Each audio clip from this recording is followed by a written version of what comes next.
Namatay sa pamamaril ang isang lalaki na nang hostage umano ng 2 tauhan ng Estancia Police sa Iloilo. Yan at iba pang balita sa Visayas at Mindanao, hatid ni Alan Domingo. 2 non-uniform personnel ng Estancia Municipal Police Station ang hinostage umano ng isang lalaking kinilalang si Romy Albor alias Burot. Sa kuha ng CCTV, makikitang naglakad pa si Albor paikot ng plaza sa bayan habang kinakaladkad ang 2 hostage.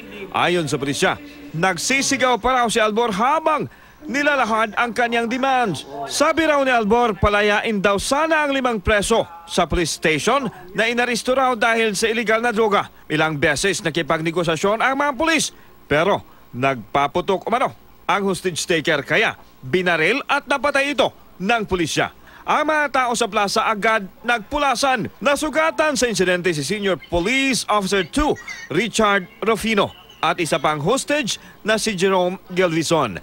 Nagpapagaling sila ngayon sa ospital. Sa Iloilo City naman, napatay matapos umanong manlaban sa pulisya si Wenimer Budales na suspek sa kasong illegal possession of firearms. Ayon sa mga pulis na may dalang warrant of arrest laban kay Budales, tinangka raw ng suspek na barilin ang isa sa mga pulis.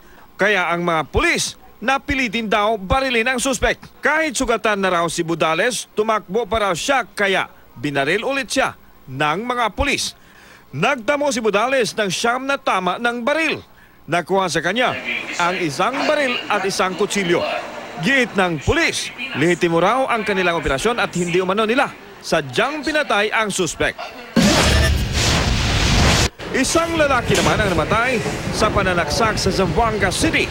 Kinilala ang biktimang si Joe John Baluag na isang security guard.